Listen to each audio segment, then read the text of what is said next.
நம் தேவன் பூமியை படைத்து அழகிய ஏதேன் என்ற தோட்டத்தையும் உருவாக்கினார். பின்பு தேவன் மண்ணிலிருந்து ஆதாமை படைத்தார். தேவன் ஆதாமுக்கு மூக்கின் வழியாக சுவாசத்தை ஊத ஆதாம் ஒரு உயிருள்ள மனிதனானார். ஆதாமோ தனிமையில் இருந்தார். அதனால் தேவன் ஆதாமின் விலா எலும்பில் ஒன்றை எடுத்து அதிலிருந்து அழகிய ஏவாளை படைத்தார். நீங்கள் இருவரும் இந்த தோட்டத்தை கவனித்து இதில் உள்ள கனிகளை எல்லாம் சாப்பிடலாம். ஆனால் ஒரு மரத்தை மட்டும் தொடவே கூடாது. அதுதான் நன்மை தீமை அறியும் மரம். அதிலிருந்து நீங்கள் ஒரு கனி சாப்பிட்டால் நீங்கள் நிச்சயமாக செத்துப் போவீர்கள்.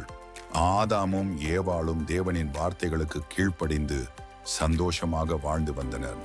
ஒரு நாள் ஏவாள் அந்த தடை செய்யப்பட்ட மரத்தின் அருகில் சென்றார். அப்போது ஒரு பாம்பு அங்கே வந்தது. அந்த பாம்பு சாத்தானின் தூண்டுதலால் ஏவாளிடம் பேசியது. பாம்பு குரலை மாற்றிக்கொண்டு, ஏவாளே, இந்த தோட்டத்தில் உள்ள எல்லா மரங்களின் கனிகளையும் சாப்பிடக்கூடாது என்று தேவன் சொன்னாரா? ஏவாள், இல்ல இல்ல, எல்லா கனிகளையும் சாப்பிடலாம். ஆனால் தோட்டத்தின் நடுவில் இருக்கும் இந்த மரத்தின் கனியை மட்டும் சாப்பிடக்கூடாது. தொட்டால் கூட நாம் செத்துப்போம்.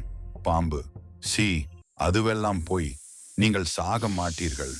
அந்த கனியை சாப்பிட்டால் உங்கள் கண்கள் திறக்கும். நீங்கள் தேவர்களைப் போலவே நன்மை தீமையை அறிந்து கொள்வீர்கள். அதனால் தான் தேவன் இதை சாப்பிட வேண்டாம் என்று சொன்னார். ஏவாள் அந்த பாம்பின் பேச்சை கேட்டு ஏமாந்து போனார். அந்த பழத்தை பார்த்தபோது அது மிகவும் அழகாகவும் அறிவை பெற உதவக்கூடியதாகவும் தோன்றியது. ஆசையால் அவர் மனது தடுமாறியது. உடனே ஏவாள் அந்த பழத்தை பறித்து சாப்பிட்டார். பின்பு அந்த பழத்தை ஆதாம் இருக்கும் இடத்திற்கு எடுத்து சென்று ஆதாமையும் சாப்பிடச் சொன்னார். ஆதாமுக்கும் தெரியும் தேவன் இதை சாப்பிடக்கூடாது என்று கட்டளையிட்டிருக்கிறார் என்று. ஆனாலும் ஏவாளின் பேச்சை கேட்டு ஆதாமும் அந்த பழத்தை சாப்பிட்டார். அந்த கனியை சாப்பிட்ட உடனேயே அவர்கள் இருவரும் நிர்வாணமாக இருப்பதை உணர்ந்து வெட்கப்பட்டனர். உடனடியாக அத்தி இலைகளை பிணைத்து ஆடையாக அணிந்து கொண்டார்கள். மாலை நேரத்தில் தேவன் தோட்டத்தில் வரும் சத்தம் கேட்டது. ஆதாமும் ஏவாளும் பயந்து போய் மரங்களுக்கு பின்னால் ஒளிந்து கொண்டார்கள். தேவன் மெல்லிய குரலில், ஆதாமே, எங்கே இருக்கிறாய்? ஆதாம் பயத்துடன், தேவனே, நான் நிர்வாணமாக இருப்பதை உணர்ந்து பயந்து ஒளிந்து கொண்டேன். தேவன், நீ நிர்வாணி என்று உனக்கு யார் சொன்னது? நான் சாப்பிட வேண்டாம் என்று சொன்ன அந்த கனியை நீ சாப்பிட்டாயா? ஆதாம், நீங்கள் எனக்கு துணையாக தந்த ஏவாள் தான் கொடுத்தாள். பழியை ஏவாள் மேல் போட்டார்.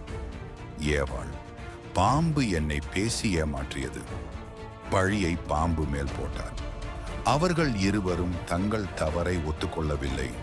ஒருவர் மீது ஒருவர் பழியை போட்டார்கள். தேவன் மிகவும் கவலைப்பட்டார். தேவன் அவர்கள் கீழ்ப்படியாததால் அவர்களுக்கு பின்வரும் தண்டனைகளை கொடுத்தார். பாம்பிற்கு தண்டனை, அது வாழ்நாள் முழுவதும் தரையில் ஊர்ந்து செல்லும் ஏவாளுக்கு தண்டனை. பிரசவ வலி அதிகரிக்கும். கணவனின் அதிகாரத்தின் கீழ் இருப்பார். ஆதாமுக்கு தண்டனை, இனிமேல் அவர் கஷ்டப்பட்டு உழைத்தால்தான் வயலில் உணவு கிடைக்கும்.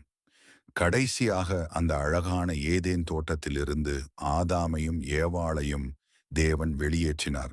அவர்கள் திரும்பவும் உள்ளே வராமல் இருக்க வாள் சுழலும் ஒரு கேருபீனை, தேவதூதனை வாசலில் நிறுத்தினார்.